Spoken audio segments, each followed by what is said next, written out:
શું નામ છે સર આપનું? મારું નામ છે શૈલેન્દ્રસિંહ ભાટી. ખાસ આજે બધા શિક્ષકો અહીંયા ભેગા થયા છે, શું બેઝિક પ્રશ્નો છે સર? બેઝિક પ્રશ્નની અંદર સાહેબ એક તો સમય બાબતના પ્રશ્નો છે, બીજા પાર્કિંગ બાબતના પ્રશ્નો છે અને ત્રીજું ભૌતિક સુવિધા બાબતના પ્રશ્નો છે. અમે સુવિધા બહુ હાઈ નથી માંગતા, પણ નોર્મલ સુવિધાઓ જે અલગ અલગ જગ્યા સ્થળે મળે છે એવી સુવિધાઓ તો શિક્ષકોને મળવી જોઈએ ને, કારણ કે અમે જે શિક્ષક છે કોઈ દાડિયા નથી.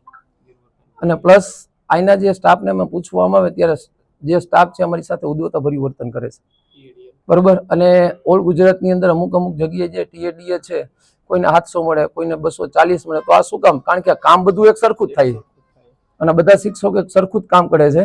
તો આપશ્રીના માધ્યમ દ્વારા હું સરકારશ્રીને એવી વિનંતી કરું છું કે ભાઈ બધા શિક્ષકો જે છે, કોઓર્ડિનેટર, મોડરેટર કે પરીક્ષક, બધાને એક સરખું વેતન મળે તો નેક્સ્ટ યરથી જે શિક્ષક પેપર ચેકિંગ માટે આવે છે ને સાહેબ, એ ઉત્સાહથી આવી શકે. અને બીજું સાહેબ, આપના માધ્યમથી મારે એક વસ્તુ કહેવાની છે કે જે એક શિક્ષક જે 2 જગ્યાએ સંકળાયેલો હોય તો એક જગ્યાએથી એનો પગાર કપાઈ જાય છે ને એક જગ્યાએથી એને મળે છે.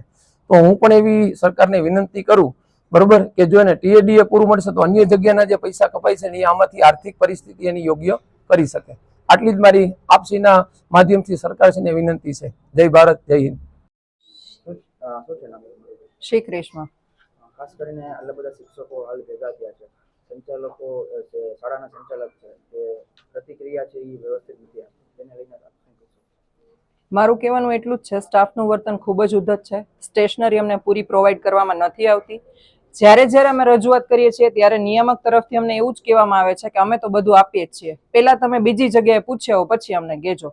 લિટરલી શિક્ષકો સાથે આટલું ઇન્સલ્ટિંગ ટોનમાં વાત કરવી એ મને વ્યાજબી નથી લાગતી. ઘણા બધામાંથી શિક્ષકો એવા છે જે ડાયાબિટીસ અને બીપીના પેશન્ટ હશે. આજે સવારનો સમય માટે અમે કીધું એ લોકોને, તેણે એવું કીધું બીજી સંસ્થામાં થાય ને ત્યારે તમે અમને કહેજો.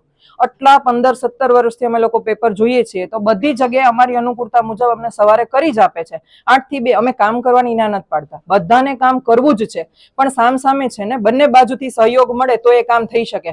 પણ એ એકમાંથી 2 નથી થતા કે ના ઈ ટાઈમ નહીં બદલે એટલે નહીં જ બદલે. અમારા જ રૂમના એક શિક્ષકને મેડિકલ રિપોર્ટ દેવો પડ્યો, 4 દિવસની અંદર જ એ ભાઈ બીમાર પડી ગયા છે. એની જવાબદારી સંસ્થા લેશે? બીજી વસ્તુ, બોર્ડને એક એ બી રજૂઆત કરવાની, આ લોકો એવું કહે છે કે અમે તો સેન્ટર, અમારે સવારે મોર્નિંગની અંદર સ્કૂલ ચાલુ હોય છે, તમે લોકો નથી આ વસ્તુ કરી શકતા. તો તમે સેન્ટર શું કામ લ્યો છો? સ્ટેશનરી નથી આપતા, સુવિધા નથી આપતા, પાર્કિંગ નથી આપતા. આની માટે અમારે કોને જવાબદાર ગણવાના? 7 કલાક અમે અહીંયા બેસીએ છીએ, કેવી રીતે બેસીએ છીએ? એક વખત ક્લાસની હાલત જોઈને ડીઓ સાહેબ જોઈ છે અને પછી જ સેન્ટર આપે, જેથી અમને ખ્યાલ આવે કે અહીંયા બેસી શકાય કે ન બેસી શકાય. એસી ચેમ્બરમાં બેસીને વાત કરવી અને 2 પંખા વચ્ચે ગરમીમાં નીતરતા 7 કલાક પેપર જોવાના વસ્તુ બહુ અલગ છે.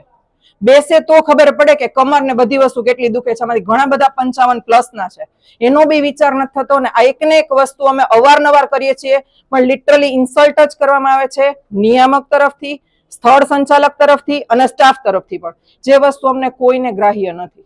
સ્ટેશનરી અમે ઘરની લઈને અહીંયા યુઝ કરીએ છીએ, અમને નથી આપતા અને એની માટે શિક્ષકો નીચે બોલાવીને ખખડાવે છે 3 રૂપિયાની પેન્સિલ માટે.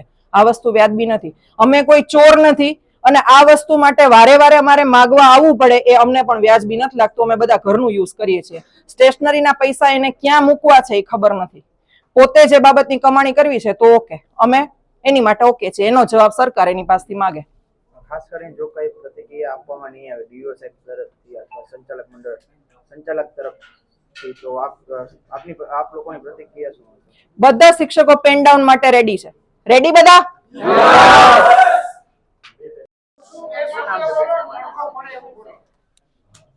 બીજલ કક્કડ.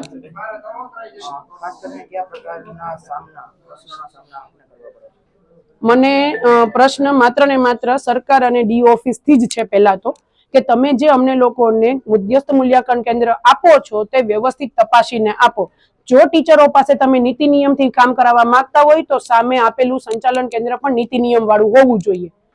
બીજા પ્રશ્ન એવા છે કે સરકારી ટીચર અને પ્રાઇવેટ ટીચરના જે પણ ભથ્થામાં અલગ અલગ વેરાયટી તમે આપો છો એ દુકાનોમાં હોય, સંસ્થાઓમાં ન હોય, એટલે એ વેરાયટી એક તો બંધ કરવાની જરૂર છે. અને જો વેરાયટી આપો છો તો કામે વેરાયટી પૂર્ણ સ્વીકારવા તૈયાર રહેવાનું. પછી જેને જેવું મળે ઉતને મેં ઇતના મિલતા હે, પછી અમે ચાલુ કરશું. શિક્ષક તરીકે આ સોંપતું નથી, પણ અમારે આ પ્રશ્નના જવાબ રૂપે આ દેવું પડશે. ત્રીજી વાત છે કે અમને જે પણ કામ તમે કરાવો છો તો નિયમોમાં રહીને કરાવવા સાથે સાથે બીજા નિયમોને પડાવતા પણ શીખો. ગવર્મેન્ટ ટીચર હોય કે પ્રાઇવેટ ટીચર હોય બધા એક નિયમમાં જ ચાલવું પડશે, સરકારે પણ એક નિયમમાં ચાલવું પડશે. અને ડીઓ ને જો એવું લાગતું હોય તો અહીંયા આવે, જોવે, કલાક અમારી સાથે બેસે અને એ પરિસ્થિતિમાં જો ઈ રહેવા તૈયાર હોય તો અમે 6 કલાક રહેવા તૈયાર છીએ. ટાઈમ ગવર્મેન્ટે ભલે એવો કીધો કે 11 થી 5 નો હોવો જોઈએ, પણ ઘણા બધા શિક્ષકો એવા છે જે બે અલગ અલગ સંસ્થાઓમાં અલગ અલગ ટાઈમે જોડાયેલા છે. તો જો એને પડતો મહિનાનો ખાડો સરકાર પૂરવા તૈયાર હોય તો એ ટીચર પણ અહીંયા રહેવા તૈયાર છે. બાકી ટીચરને 11 થી 5 નો ટાઈમ ફરજિયાત કરી દેવો પડશે. પ્રશ્ન આટલા જ છે. મેઇન આ છે. નાના મોટા સર સ્ટેશનરી તો બધાને આપે છે, પણ ખબર નહીં આ લોકોને શું તકલીફ છે દેવામાં. અને એમ કે પેન્સિલ અડધી થઈ હોય આપો, પેન પાછી આપો. મારા પાઉચમાં અત્યારે મારા ઘરની પેન્સિલું છે, દેખાડું? એટલે અમને 3 રૂપિયા 4 રૂપિયાનો સવાલ નથી. આમાં તમે આ અવ્યવસ્થામાં બેસીએ જ છીએ. પણ પ્રશ્ન એ છે કે વ્યવસ્થિત નીતિ નિયમ જો અમારી પાસે પડાવવા હોય, પેલા તમે પાડો, પછી અમને કયો, નહીંતર આંગળી ન ચીંધો.